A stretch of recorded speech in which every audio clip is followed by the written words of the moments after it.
Hello, everyone. I'm gonna give everyone a minute to kind of get in and get settled. And we will get started.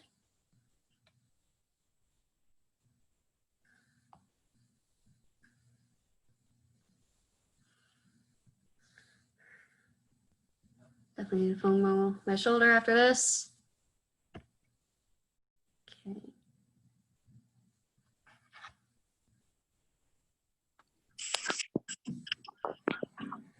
Hey, I just want to let you know that I do have to get off at the 30-minute mark because I have like another Zoom class.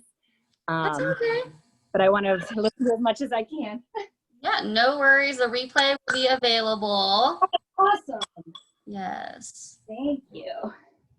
Ooh, there's a knot right here. Ooh. Found it. Get that later.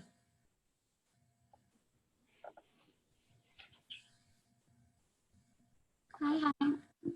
So as I mentioned, I think it was yesterday or 2 days ago, maybe, we're just going to be talking during this workshop. So not actually going to be structured, educational. So if you want to have your video on, you're more than welcome to. I am going to keep everyone on mute just to keep the recording on me. And if you have any questions, feel free to put them in the chat and I will get to them. Okay, so I'm gonna give everyone a sec to pop on.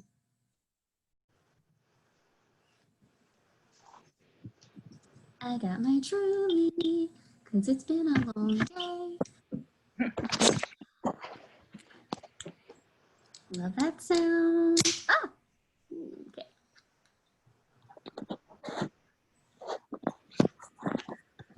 All right, let me get my screen share on and we'll be good to go.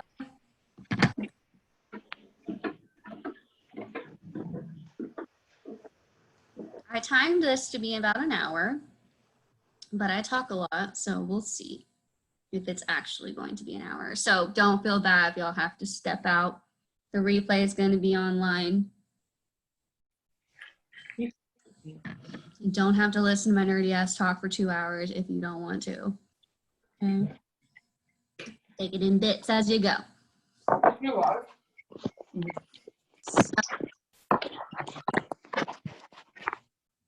let's get started. Let me get my screen share here. There we go.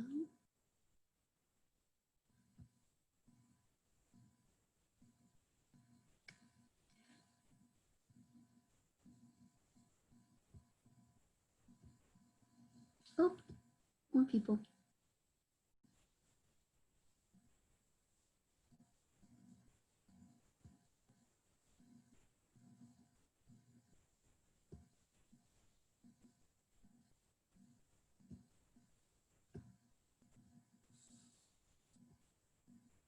Ah, okay. Let's see.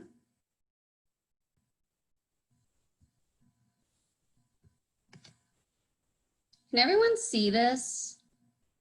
It's happening on the screen right now. Maybe. It's cut off a little bit from me. I don't know if it is for you too. Yeah, it's like zoom in. Let me try this then.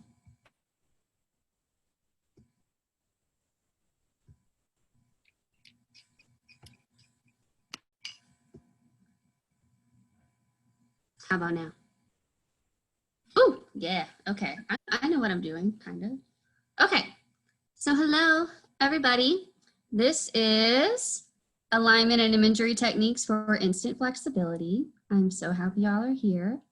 I wanted to share this information specifically because it was such a game changer for me when I was learning it. It just made using my flexibility so much more effortless and easy on the pole, and I didn't have to strain my body anymore and walk away from a stretching session in so much pain and misery. I think y'all all know what that feels like by now, but yes. So, and I started this pole dance potential group kind of as a space where pole dancers who want to take their training up to the next level can get pole specific prehab, rehab, and also kind of give each other tips, help each other break through plateaus and reach the next level of their training. So since I started it a few months ago, it's been awesome. People are posting, sharing stories and everything, giving each other tips, and it's amazing. It's exactly what I was looking for. So awesome. I'm so glad you all are a part of it. So this is the first live workshop of, I hope, of many. I plan to do a lot more, but I wanted to share this one first because it has hit home, close to home for me for the last few months. So I wanted to share you guys what I've learned, what I've implemented into my training, my stretching that has taken it not just to the next level, but has made it so much easier, and I'm not straining myself or putting myself at risk for injuries like I was doing before. So let's get started. If y'all have questions that come up, put them in the chat, and I will get to them. If it goes kind of with the flow of what I'm talking about at that moment, I'll answer it right away. If not, we'll spend a few minutes at the very end for a Q&A of all the things. So here we go. How do I make this go to the next page? And I make it go. Oh, there we go. So, put that on mute. Perfect. So tell me if this sounds familiar to you guys, because I know it really sounds familiar to me. So you've been working on your flexibility for months, maybe years, and we just are stuck in a rut and we don't know how to fix it. Maybe you're like a last few inches in your split, or can't get your hips quite square, but it's just this plateau you've been working on and you just can't seem to break through it. Or you keep running to the same mobility blocks, like your hip flexors are super tight, or your spine is just so stiff, and there's just one area that's been blocking your flexibility journey for the longest time. We just don't know how to get past it. Or you're someone like me who was trained as a gymnast and a dancer and has pretty good flexibility on the ground. The problem was taking it up into the air and not being able to access that flexibility that I worked so hard for in the air. I had trouble making those lines, contorting around the metal pole. Like, it just turned me into a stick person. So that is what we're here to kind of address today and give you some mindset tips, some anatomical tips to help take this flexibility training to the next level. So you are in the right place. If you're stuck in a stretching plateau and you want this proven strategy to help you get to the next level in your flexibility training, you want to develop a deeper understanding of anatomy, how your body is designed to move and how it's designed to stretch so you can work smarter and not harder. And you want to get those neurological hacks that will help unlock those ranges of motion that you've been missing for all this time and help you make massive leaps in this journey. So let's get started to the meat of the thing. So we're talking about two things today, and that is imagery and alignment. And in this talk, I'm going to go over all three of these topics. From the imagery, we're going to start with that. We're going to be talking about how your mindset plays an integral role in how your body experiences and expresses flexibility, and how to use anatomical imagery and muscle filament imagery to create smooth contractions and help you use your true strength without creating any unnecessary tension in the rest of the body, because nothing kills mobility quicker than unnecessary tension, and we'll explain why a little bit later. And then we're going to move into the alignment part, which is more of an anatomical focus, talking about joint centration, movement efficiency, and what gripping is and how you can overcome that. So let's get to it, shall we? Okay, so first thing we're going to talk about is our emotions, our mindset, and how all of that plays a role in your stretching sessions. So emotional experience equals subconscious recording. So what you experience and what you're feeling emotionally during your flexibility training is what your subconscious mind records. So what I mean by that is when you're teaching your nervous system new ways of moving, like leg extensions, hip extensions, if you're training it to move higher in those ranges or access new ranges, what you experience when you're practicing those gets reinforced, okay? So everything you're feeling when you're stretching is recorded in the nervous system as either safe or unsafe, okay? So if we focus in areas in which we lack, which is a common practice in most flexibility sessions, myself included, up until now, we focus on the areas in which we lack, and then we try and move through those areas, okay? So what I'm talking about here is mainly the stretch reflex. I know you'll probably already know what the stretch reflex is, but it's basically a reflexive contraction of the muscle when you're stretching. So it's a protective mechanism to signal your muscles and tendons to contract so they don't tear.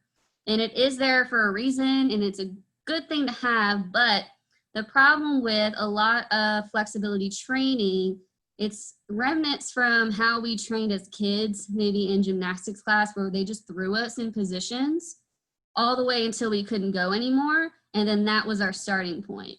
So we go until we can't go anymore, and then we just push and push and push, okay? So when you go all the way up into your point of restriction, the point of pain, where your nervous system is like, whoa now, like this is approaching danger zone. We can't go anymore.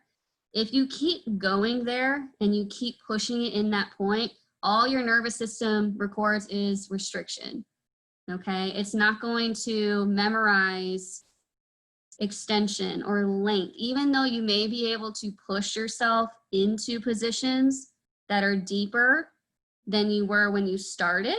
Maybe you've pushed yourself a little harder and you've gotten to that split. It is still recorded in your subconscious mind as restriction.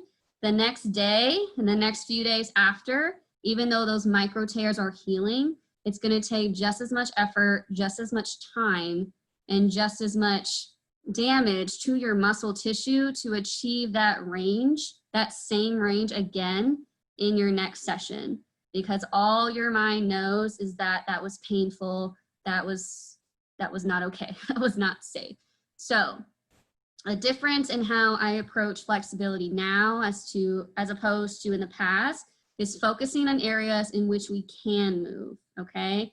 And using imagery and alignment to push our limits in the ranges that we can actually achieve so we can hold on to those feelings of ease. When a position feels good and you can work towards your flexibility while feeling good and at ease and mobile, that will be recorded in your subconscious mind as safe, and it's going to allow you to access those ranges later, not just in your next session, but also when you're on the pole, okay? So we're going to go into how that plays into your emotional experience when you're actually training your flexibility. So number one, focus on areas in which you can move, okay? And we're going to go into a little bit deeper about that later, but you can also kind of proactively work towards this by challenging the limiting beliefs you have already about your own flexibility, okay? If you constantly tell yourself, I'm so tight, I'll never be that flexible, I'll never have my splits, I'll never do this, I'll never do that, your subconscious mind is not going to make you a liar.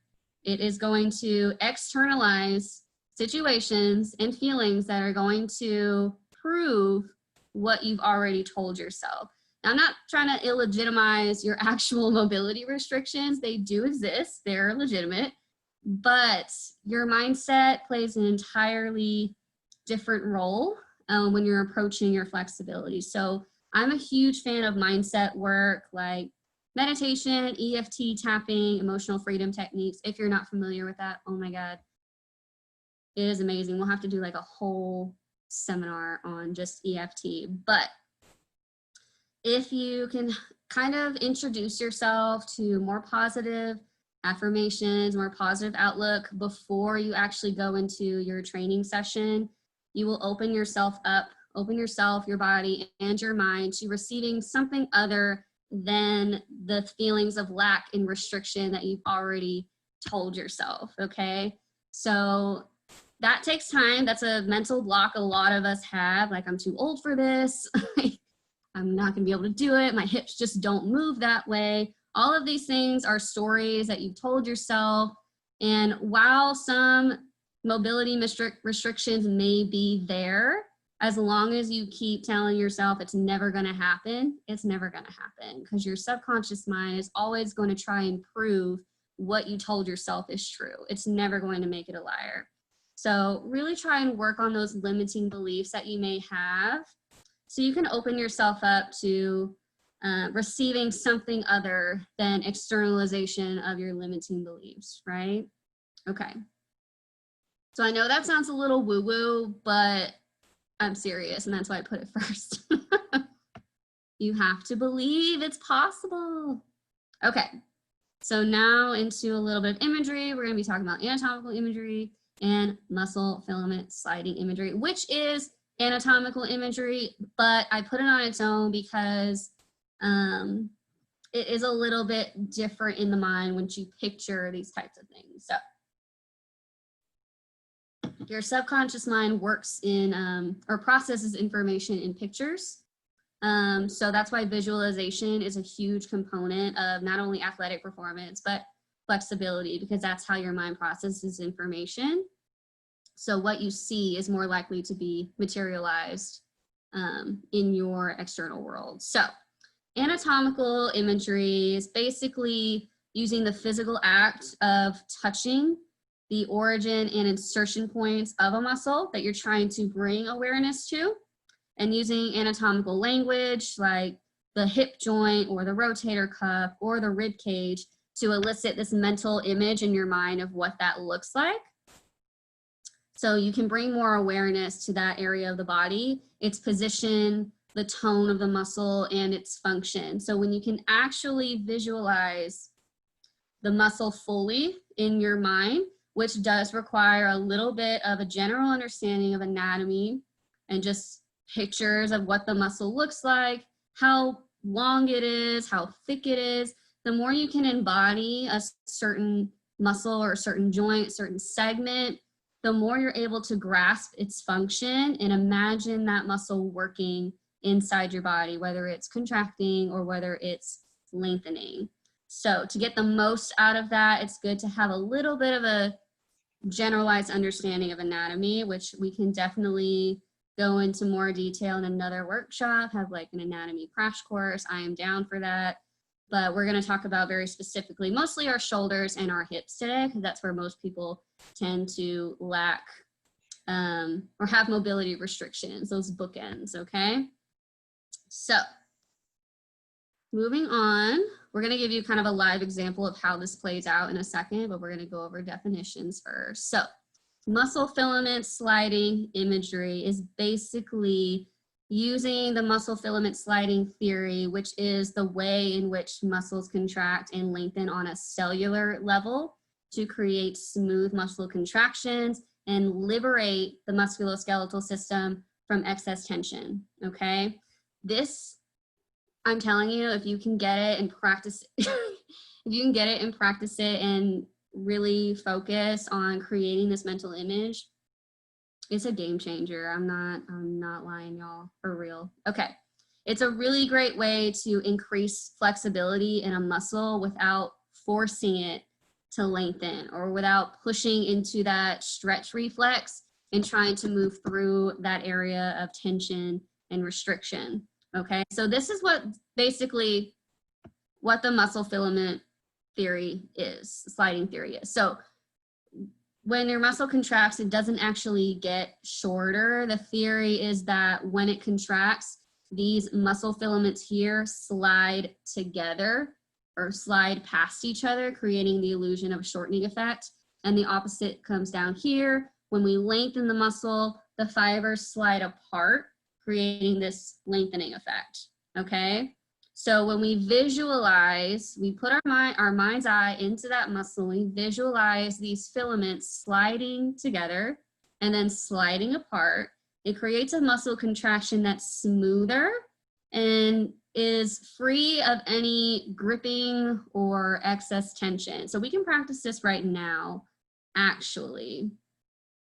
So what I want y'all to do, if you're watching, whatever, you can just watch me look like a retard, it's fine. But we're going to take our arm. You can practice with your bicep right now. I'm gonna use my left arm. I'm just gonna put my right hand on my bicep. And I'm just gonna move it up and down, just like how I normally would. Whatever. And just kind of feel the weight of your forearm. See how that feels? Now we're gonna do it a little bit slower. And I want you to put your mind's eye in that bicep and imagine those muscle filaments sliding together as you contract and then sliding apart as you lengthen. Go nice and slow and really try and picture that image. Do it a few times.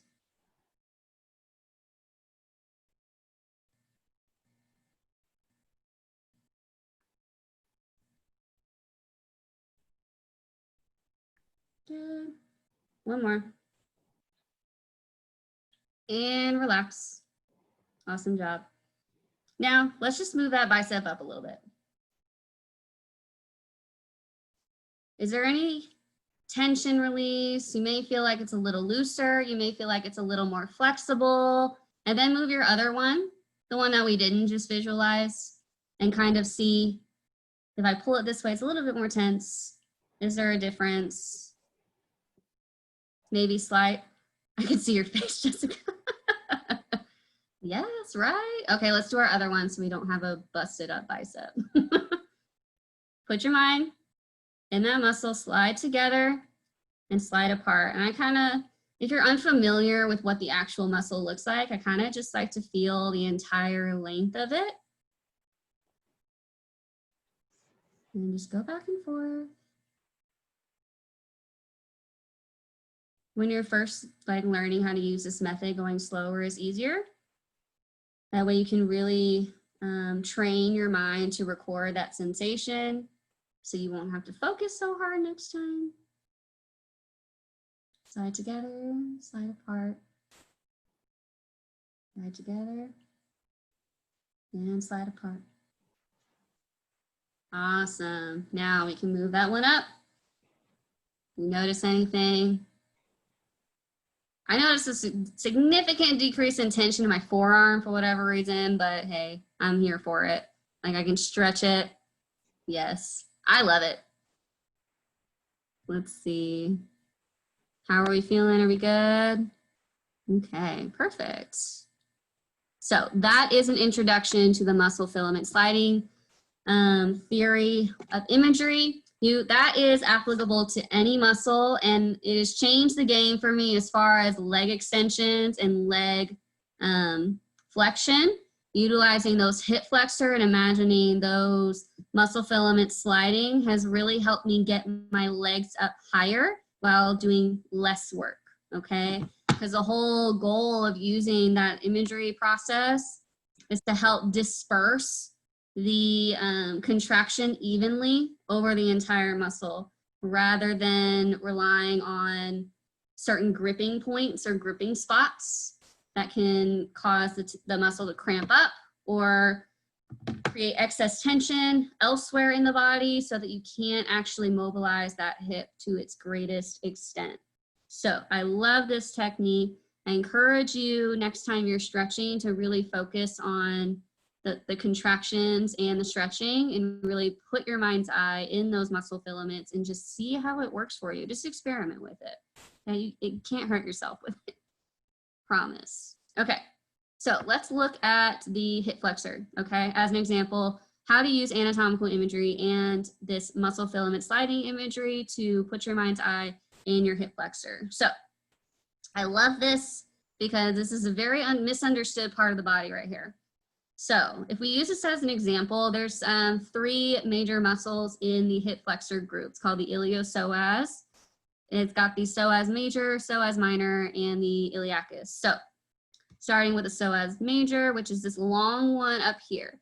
Normally when people point to their hip flexor, they point to their hip bone, which is about right here, which is where the, I don't know if y'all can see my cursor, maybe, but okay, where the muscle crosses over the hip joint. So they put all of their energy trying to move this one section of the muscle. And the problem with that is this one little piece right here is not meant to move the entire weight of your leg. Okay, this is where we get snapping hip syndrome a lot, because they're trying to use this tiny segment of a large muscle to move your entire big ass leg. Not saying your leg is big, but it's a lot of weight. It is a lot of weight down there, okay, compared to everything else. So your psoas actually goes all the way up to your L1 and L4 vertebrae. That's up by your belly button, okay? So now that we know that, we can extend our leg from our belly button, yeah? That's where the biggest chunk of this muscle is, okay? So instead of trying to initiate your leg movement from this little crossover section of your psoas, we wanna initiate from way up here by our belly button, okay? That is the insertion or the origin point of our muscle, okay? And doing so will activate the muscles around the core so as to give you more stability in that region, prevent any gripping in the quads or any of the little tinier hip flexors that may try and help out this little tiny muscle right here or segment of muscle. So we don't get that snapping hip syndrome, that snapping, annoying, clicking thing that happens when you raise your leg, right? The psoas minor this is not a very good, doesn't really show it, but it's basically around this side right here, and it ends right before it crosses the hip. So the psoas minor is mainly for lumbar flexion, not so much hip flexion. But this muscle right here, this baby, is your iliacus, and it's all inside the rim of your pelvis, the iliac fossa. That's like the circle, the hollow point within your pelvis is surrounded by muscle, okay?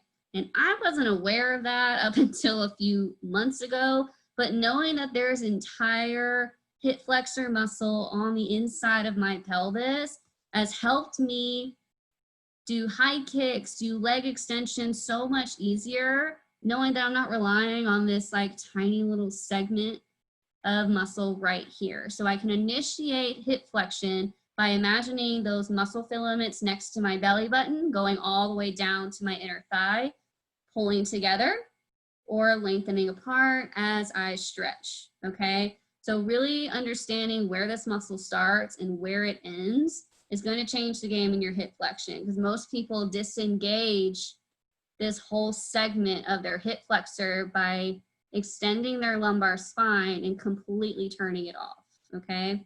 So the hip flexor goes all the way through the core and all the way down to the thigh, okay? So understanding where muscles start, where they end is crucial when you really want to embody its function. So I can initiate hip flexion from my belly button and use that entire iliacus muscle on the inside of my pelvis to assist me, okay? Takes a lot of tension off of the lumbar spine and off of these little tendons in your hip joint that cross over right here, okay? So let me see.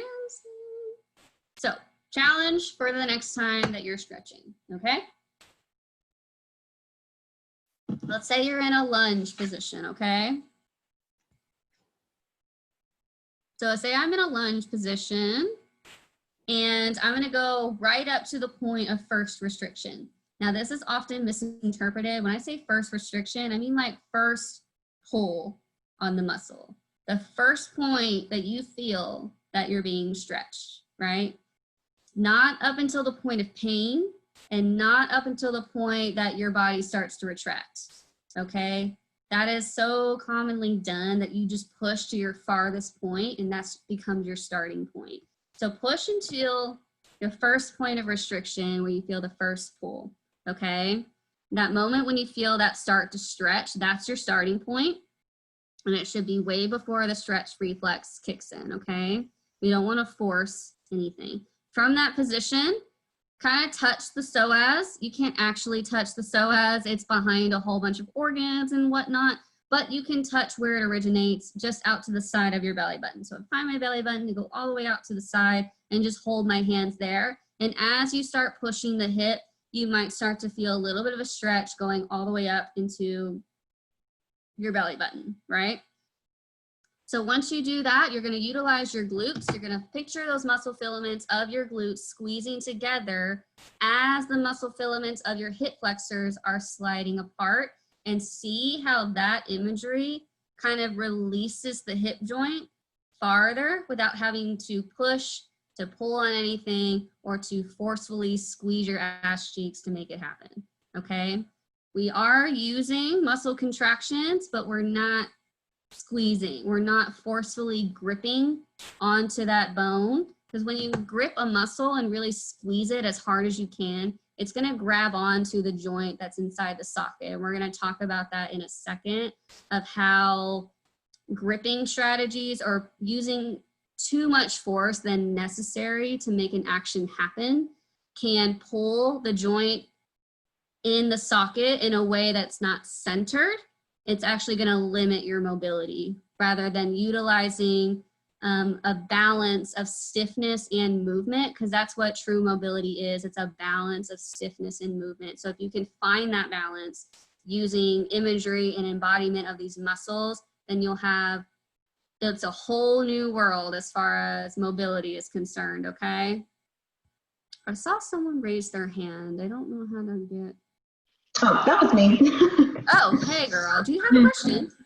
Yeah, just a quick question. So when you're actively trying to work that hip muscle that's in the belly button area that I have never thought of engaging before, visually, what are you thinking about? Is that more so like engaging your lower core that'll kind of activate that? Or how do you, because if I'm not used to knowing that muscle is there, what am I thinking imagery wise to make sure that it's engaged? Does that make, if that makes sense?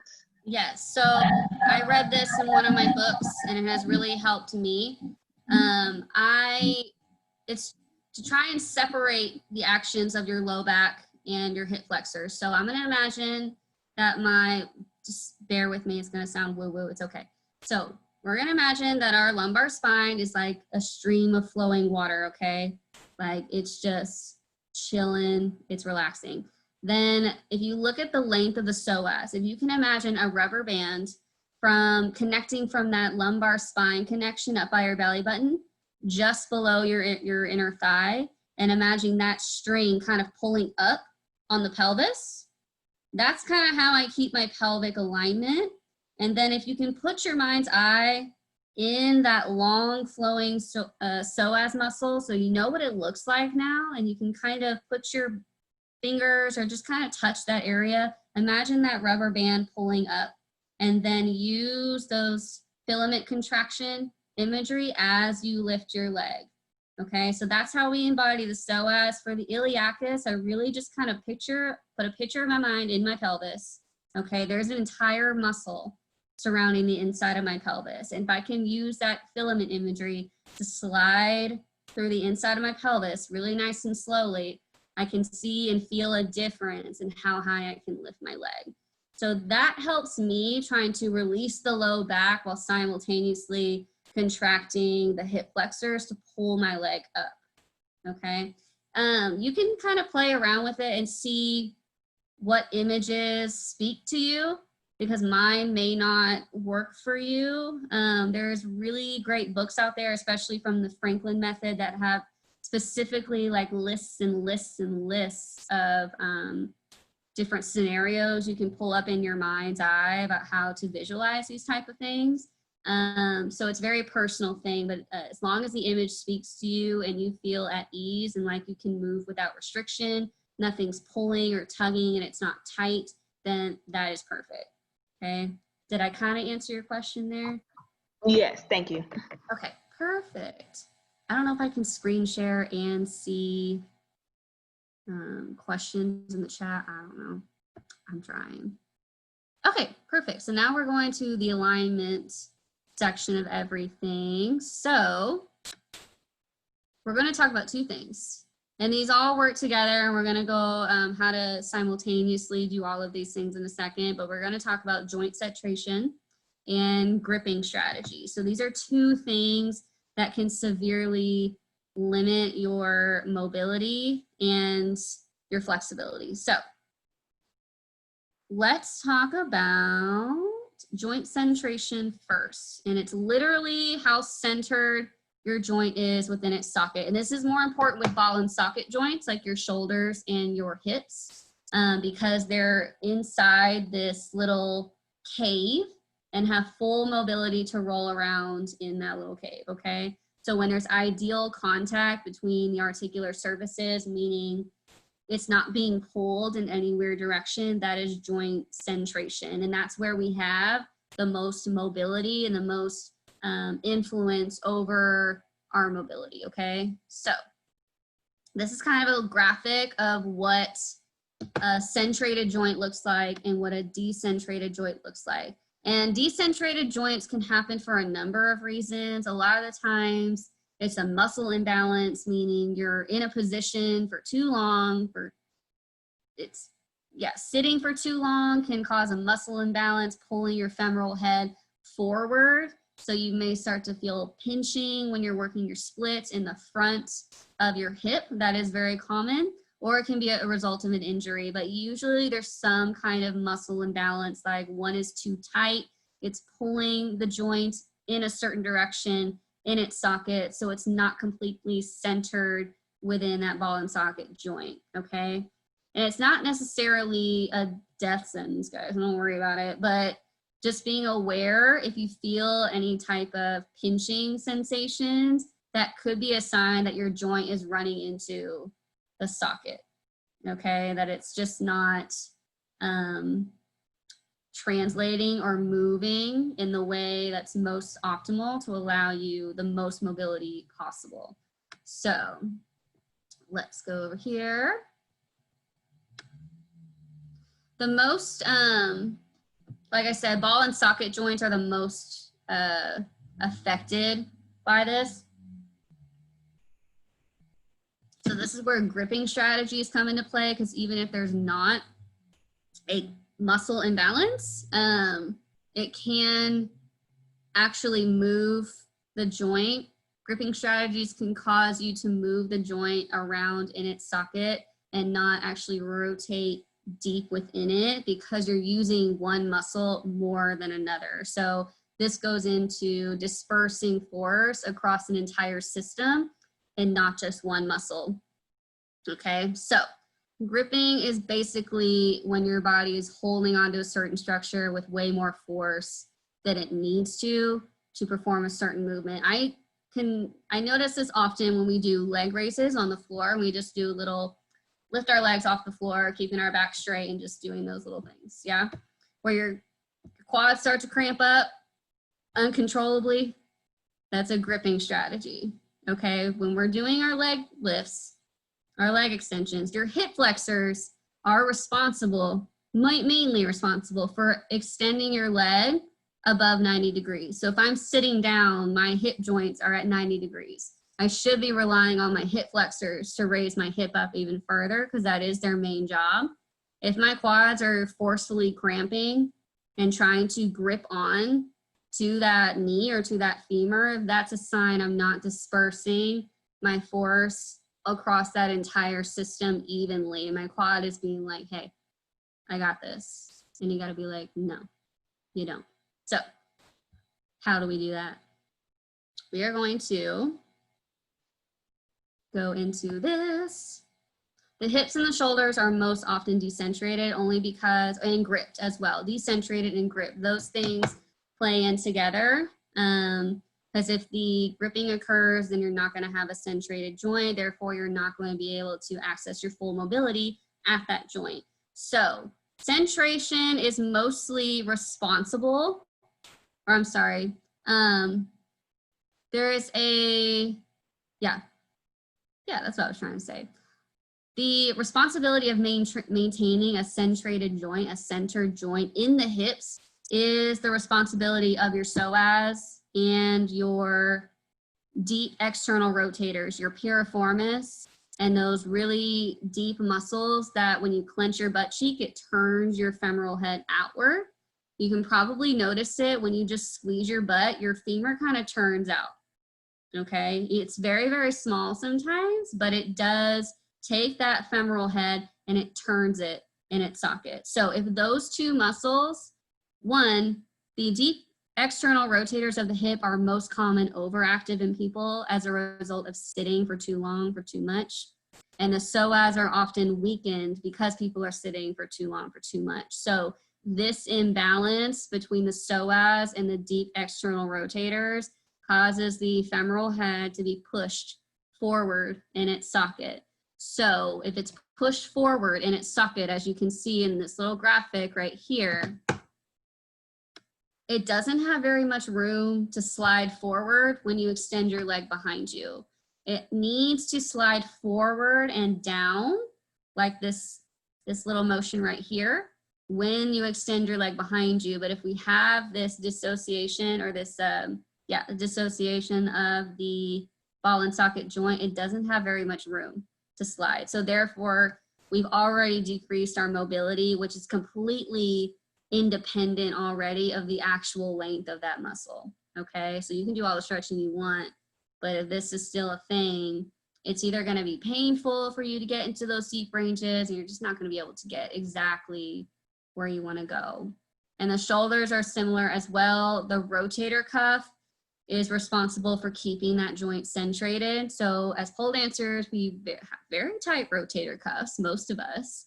Not only from dancing, but also sitting in a slouch position can cause weakness in the rotator cuff. But that muscle is responsible for keeping that joint centrated so it doesn't roll forward in its socket the same way as the hip does. When that socket rolls forward, or that joint rolls forward in the socket, it doesn't raise up enough, and it can't be pushed back into the socket enough to allow for maximum shoulder flexion. So it's about moving the joint within its socket, and if different muscles are tighter than others, then it can do weird things with the joints. It can stop you from reaching your full mobility, and this is completely outside of stretching. No stretching in the world is going to fix that if we don't realize that it's happening, okay? So really, gripping is just a strategy. It's not only a result of maybe tight and overactive muscles, but it's a strategy to gain stability, okay? When your body senses an unstable joint, especially those ball and socket joints, because they are notoriously unstable for the amount of mobility they have, then it's going to grab onto it, okay? It's going to grab onto it with those quads and those lats. So with your shoulders, overactivity in the shoulders or a gripping strategy in the shoulders may look like really, really tight lats and pain in the shoulder blade and pec minor, this little muscle up here in the front, and your rhomboids. So when your body senses instability in your shoulders, it's going to grip in those areas. So if you have a tendency to cramp up in those areas, in your rhomboids, your chest, and your pec minor, or in your lats, then it's probably a sign that your body's trying to grab on to that joint to protect it from injury, okay? And the same thing goes with your hips, your quads, your TFL, your piriformis, and your actual low back muscles can grip onto that femoral head and make stretching painful and hard because it's trying to keep that hip joint stable, okay? And each area that is held in this gripping madness, it disrupts alignment elsewhere in the body, which affects your mobility elsewhere in the body. There's actually a very strong connection between shoulder stiffness and hip mobility because they're all connected from connective tissue. There's a long sling of fascia or connective tissue connecting your shoulders to your glutes. So if your shoulders are elevated, right, you're stretching that connective tissue. So when you lift your leg up, you're stretching that connective tissue from the other end. So if I'm stretched up this way, I can't stretch so much my legs because I'm already pulling taut that connective tissue, okay? When we relax our shoulders, we actually have access to a lot more hip mobility because we relaxed the other end of that fascicle sling, of that connective tissue. So in your splits training as well, the more relaxed you can keep your shoulders and the more pressed down away from your ears, the easier it will be to access your hip mobility as well, okay? And just knowing that, especially when you're on the pole, because our shoulders are very tense on the pole, they're working. If we can utilize our larger back muscles more efficiently, more effectively, rather than putting all the tension in our neck and the tops of our shoulders here and elevating them like this, we'll actually be able to utilize more of our flexibility on the pole, being aware of what our shoulders are doing. Are they stretched up here or are they relaxed? Not saying they have to be completely chill, because we do need to use them. But if we can find a way to use our larger back muscles and keep our shoulders pressed down away from our ears while we're on the pole, we can have access to a lot more hip mobility than we would if we had them up by our ears and kind of affecting or disrupting the alignment of the entire system, okay? So, and how does gripping happen? We'll go into this in a sec, but so I find that gripping is not so much a chronic pattern of muscle imbalances, because those can affect your flexibility training, but it's more of a movement and control issue. And I find that in classes, when students are cued to squeeze the shit out of a particular muscle to make something happen, then it actually provokes these different gripping strategies, because they're trying to introduce tension in the system in order to create slack in another area of the system, which doesn't make sense, okay? When, like I mentioned before, mobility is a balance of stiffness and movement. I know you probably heard a million times to squeeze your quads to lift your leg higher, or squeeze your butt to get deeper in your split. And that throws this balance off. And that's why I love this muscle filament muscle filament imagery, because it creates smoothness and balance in both of those actions simultaneously. So I'm not putting all of my energy and my focus into squeezing something, and none of my energy and focus into relaxing something else. We want to maintain balance in the system, and that's why I love using those imagery techniques to create a smooth balance of movement and movement and stiffness. So the force is evenly dispersed across the entire kinetic chain, not just in one area, which can lead to our gripping and muscle strains later down the road from overuse of these one particular muscles and tendons and connective tissue. Okay, so these cues are good intentioned, and you do need to utilize muscle contractions in order to facilitate flexibility, but I think there's a line, and I think it's overdone a lot of the times. Okay, we want to focus on balance and not so much trying to put more effort into creating more mobility. Okay, it should feel, I want to throw that idea in the garbage, by the way. You do not need to work harder to make this happen. We just need to work smarter and more efficiently. Okay, if we think that it has to hurt and that it has to be hard and difficult to stretch and get more flexible, it's not only going to reinforce that mindset of lack and restriction, which I talked about earlier is a limitation in and of itself, but it's going to cause your body to overwork in certain areas and lead to possibly injury down the road. When you overstretch or overwork a certain muscle over and over again, that's where you start to see muscle strains and connective tissue, tendon tears, things like that. And those also set you back in your flexibility training in and of itself, okay? So gripping is mainly a neurological problem, and not so much, oh, I need to release this muscle with a foam roller, or I need to strengthen this muscle. It's a balance of movement, and movement is a solution. It's a neurological problem, so it requires a neurological solution. We need to find ways to retrain our nervous system on how we're designed to move. And so using our anatomy and imagery in this way is how we can most effectively disperse the force across the entire area of the system. So how these go hand in hand. We know a little bit more now about how our body is designed to move and how we can use that anatomy and visualize it in a way that gives us the best results, okay? So not only will these images kind of keep you in that emotional state of ease, which will facilitate more mobility and more accessibility in your stretching, but it'll also kind of liberate excess tension in the rest of the body and allow you to access these new ranges when you're on the pole, or not just when you're on the ground, shoving your legs down into some kind of position, okay? So it's all about encoding these feelings of ease and flow and fluidity into your nervous system. So it records all of these actions as safe. So, and I'm not just saying that static stretching is bad. I'm not saying it's the devil, you should avoid it at all costs.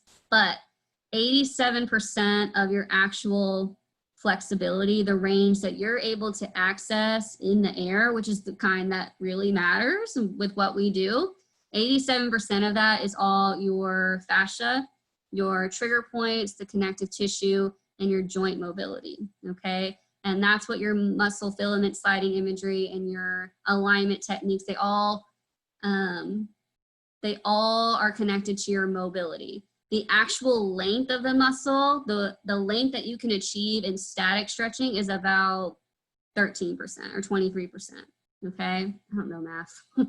The point is, it's not as big as a factor as the other two. You need to have a good muscle length in order for the joint to move that muscle in a certain position.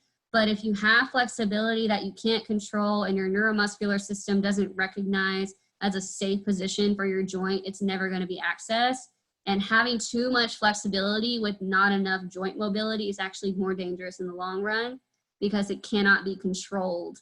And when you've probably heard of people falling into positions that they had the flexibility to get into, but they weren't ready for, or their muscles weren't strong enough to maintain that position. And that's when we see injuries, okay? So we want to be able to access our full flexibility actively with the use of our joints and an even, smooth contraction from all the muscles in that system. So an alignment for us as dancers is best achieved when we can embody our functional anatomy and learn to visualize, experience, and embody how the body is designed to move, okay? So the more you can I encourage you all to kind of brush up on your anatomy, just the muscles that you use all the time on the pole. Know where they start, know where they end, know what they do, and that will help you picture them in your mind's eye and know where these muscle filaments should be sliding, in which direction they should be sliding. Are the muscle fibers parallel? Are they horizontal? Are they diagonal? Knowing that information will help enhance your imagery process. And you can easily find pictures of all this on Google. So right before your stretching session or whatever you're doing, what you're focusing on, just kind of look at those images and you can see how the muscles are situated in the body, where the muscle fibers are aligned, and that will help you in that imagery process. Now, we do this every Tuesday in the Up Level Method class. We focus on using these techniques right here and giving you specific exercises and cues to work on, doing different types of strengthening, conditioning exercises along with some flexibility and active flexibility exercises. So I wanted to do this to kind of explain where that method came from and where I'm going with it, and then using that class as kind of an application tool for you guys to help put this into practice for you and give you some ideas of how you can go about using all of these techniques in your own stretching sessions or your own conditioning sessions. Because not only will this make you more flexible, but it'll make you stronger because we're utilizing our muscles the way they're supposed to and not just putting all of our focus and attention on stretching something apart, okay? So it's a even balanced muscle contraction. So every Tuesday at 7:30 after my intermediate class is the up level method. And that's where we take all of these concepts and put them into practice. And yesterday was not Tuesday. On Tuesday, we worked middle splits. And personally, I suck at middle splits, but it was interesting because ever since using these tactics, I'm not in pain after I train middle splits. And I'm not passively any closer. I've been training this way for a few months. I'm not passively any closer, but what I am closer at is I can get there without pain. I don't feel that pinching sensation in my hips, and I can actively achieve the range of motion that I do have in my middle splits on the pole. So before I started doing this, I had a decent middle split. I maybe like a few inches off the ground, but actively it was nowhere near that. It was just pain and suffering, all that good stuff in the middle split. And I couldn't train it. I would avoid it because it just hurt so bad. And using this has really opened up those ranges for me. So I'm able to use it more, and I know how to train it in a way that's pain-free and is still allowing me to access that range on the pole. So every week we work on something different. We worked on middle splits last time, but I usually kind of take a poll of what we're working on in our own practice, so I can help you guys find ways to integrate these concepts into your conditioning, your pole work, and your flexibility work. So with all that being said, be patient with yourself, okay? Don't rush your come up. This is a marathon, not a sprint. The more you try and force your flexibility to happen, the more it's going to resist and push back on you, okay? So leaning into those areas that you can move, not focusing on where you can't move, and experiencing the ease and flow of the range of motion that you do have while utilizing these techniques to kind of push your muscles further and further is going to reinforce those emotions of ease, and it's going to be so much easier in the long run to get where you want to be, okay? I'm going to check the chat real quick. Does anyone have any questions about anything? I talked a lot, dang. Oh, and we're under an hour. Let's see, I don't know who this is. Galaxy S9. How do you centrate your socket, and how do you know if it's decentralized? That is a good point. I'm going to post an exercise, a mobility exercise, right after this. It's very, very simple, but it's a good way to re-centralize your hip joints.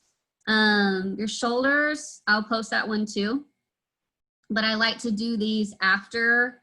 Hi, Selena, yes. So I will post those exercises right after this. They're very simple. I like to do them after stretching sessions so I can kind of re-center the joints. You would really only know if you felt any kind of impingement, which is basically a pinching sensation in the front, side, or back of your hip. It feels very, very deep, like it's actually inside the joint. It may not be painful, it may just be annoying, but it actually may feel like something is stuck, like it's knocking against your hip socket. Sciatica. That could be, see, your TFL is the muscle that is connected to your IT band. If your TFL is overactive, it typically means that your psoas is not doing the job that it's supposed to.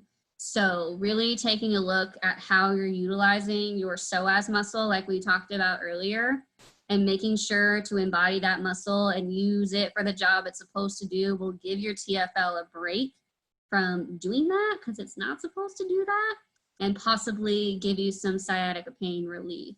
So I'm going to post right after here some quick little mobility things you can do to re-centralize those joints if they feel a little off, and it may illuminate where your joint is pulling, depending on where you feel any excess tension.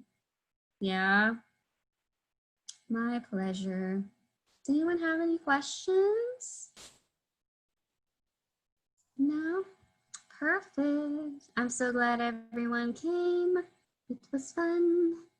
Oh, hey, Tanya. Hey, Caroline. Hi. Yeah, so y'all can all sign up for that up level method class. It's every Tuesday at 7:30, but also feel free to utilize the group. If you have specific questions and want specific exercises for it, just post it in the group. I'm here to provide that information for you and post videos and ideas. And you all as well, if you have experience with what someone is asking, feel free to chime in and give some helpful tips of what helped you, because we're all here to help and learn from each other. So if you have anything like that or want specifics on anything, feel free to post in the group and I'm happy to share some tips on all of that. Yes? All right. Well, y'all have a wonderful day or night. Bye. Thank you. Bye, guys. Have a good one.